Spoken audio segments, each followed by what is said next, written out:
Here you'll master the basics of recording performances in dreams. Connie wants us to make these platforms move so she can get to the exit. No need to go into play mode to see that Connie won't be able to make this jump.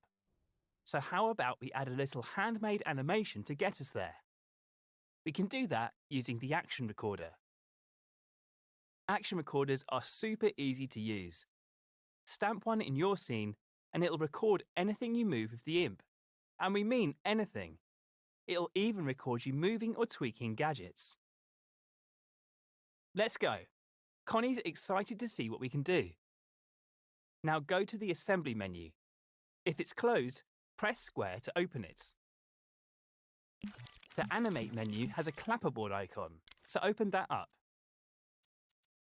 Choose the Action Recorder, the icon with film and a plus sign on it. You'll now have an Action Recorder gadget on your imp. Stamp it down somewhere near the floating ledge. A progress bar will appear at the top of the screen, along with a record button on the right. Your imp will turn into a red dot. This means you're ready to start recording. Don't worry, nothing will record until you start moving or changing things.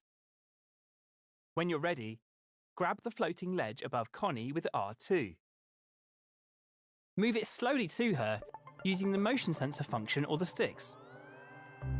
You'll notice the bar starts filling up, recording your every move. Don't worry, it's not a time limit. The bar fills in as a visual indicator of something being recorded, so take your time. Let go of R2 and the recording will pause. If you want to move your view or use the grab cam, it won't be recorded. If you record while the scene is playing, idle time will also be captured by the Action Recorder. That's why it's important to rewind or pause your scene before recording anything. That way your Action Recorder only contains what you put in it. When you're finished recording, select the Stop Recording button in the context menu, or use the shortcut L1 and circle. Your imp will return back to normal to show that you're no longer recording. Click R3 to play back your animation. Handmade animations are always a bit wobbly, but practice makes perfect. Calibrating your imp can help when using the motion sensor function. Just hold your controller in a comfortable position, then hold the options button for a few seconds. In the next step, I'll show you the function. Just hold your controller in a comfortable position, then hold the options button for a few seconds. In the next step, I'll show you how to edit a recorded animation.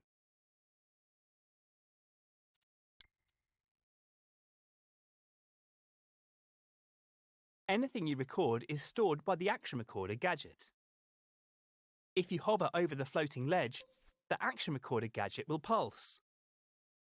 Select the Action Recorder with X, and dashed lines will appear on the objects it's animating. It'll also show the animation path. That's this dashed line. If you're not happy with your animation, redoing it is easy. First, rewind the scene with L3. Then hover over the Action Recorder gadget, hold L1, then press X. Now we can start recording again. Select the Retake button in the context menu to wipe the old animation. Now you can perform a new animation. Move the platform so it stops in front of Connie. You can undo actions you perform using the left button, but it won't undo the time that has passed. So it's better to use the Retake button to undo animations. Move the floating ledge from the upper platform down to Connie. Don't worry if the animation's too slow or too fast. We can fix that later. Make sure you press the Stop Recording button when you're done. Spend a little time practicing with the Action Recorder. In the next step, I'll show you how to tweak your animation.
Another way to edit animations is by tweaking them.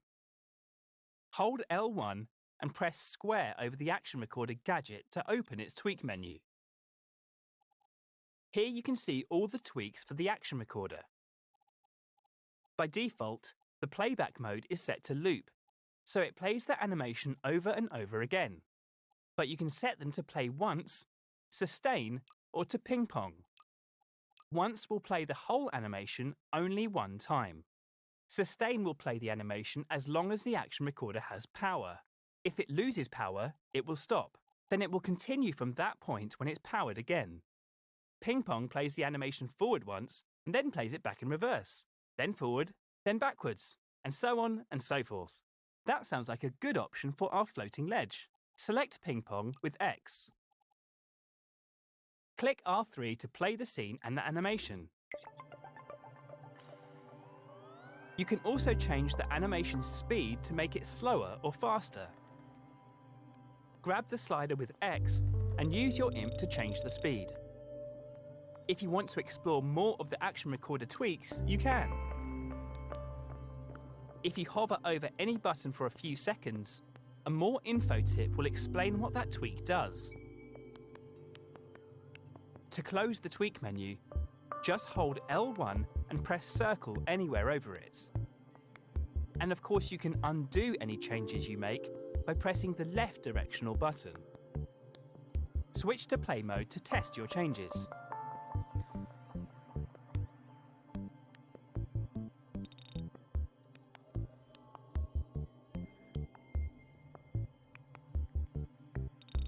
When you're ready, come back to edit mode and start the next step.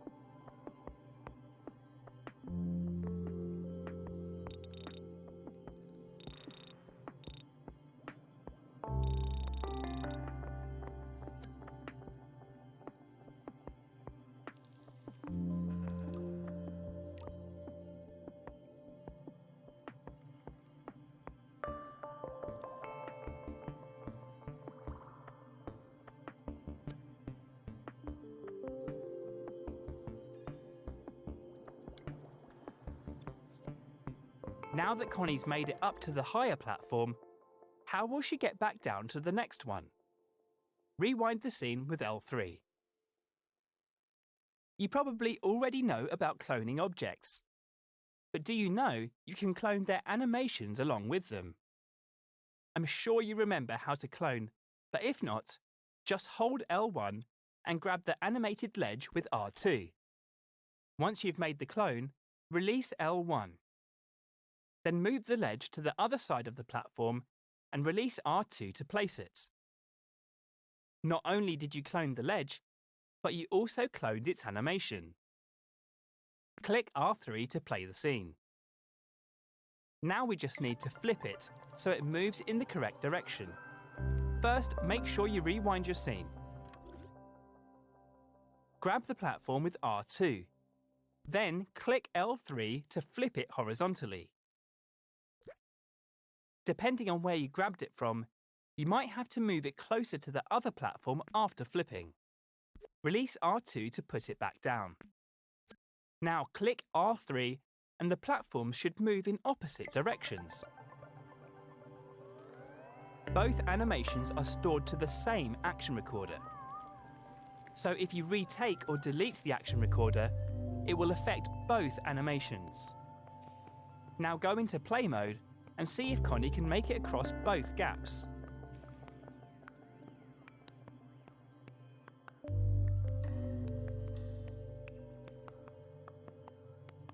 Switch back to edit mode when you're ready to move on.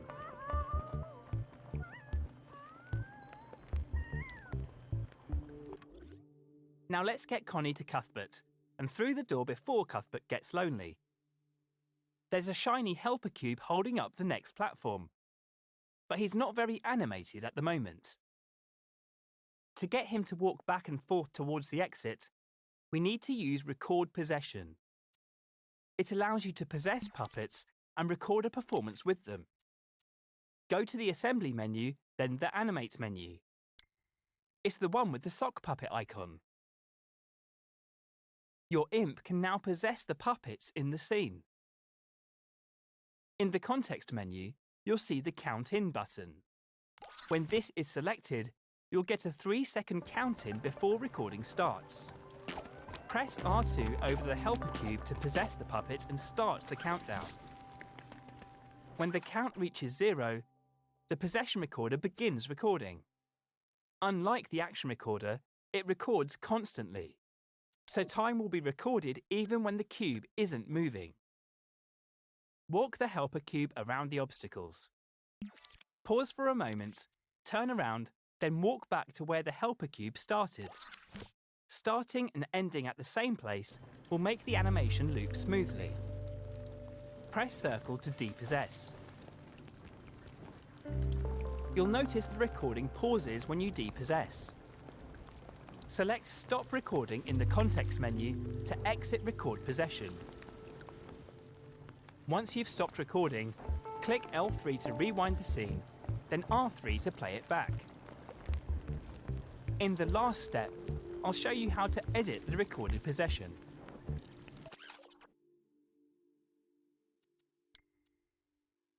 You may have noticed a possession recorder gadget. Now let's get Connie to Cuthbert and through the door before Cuthbert gets loaded.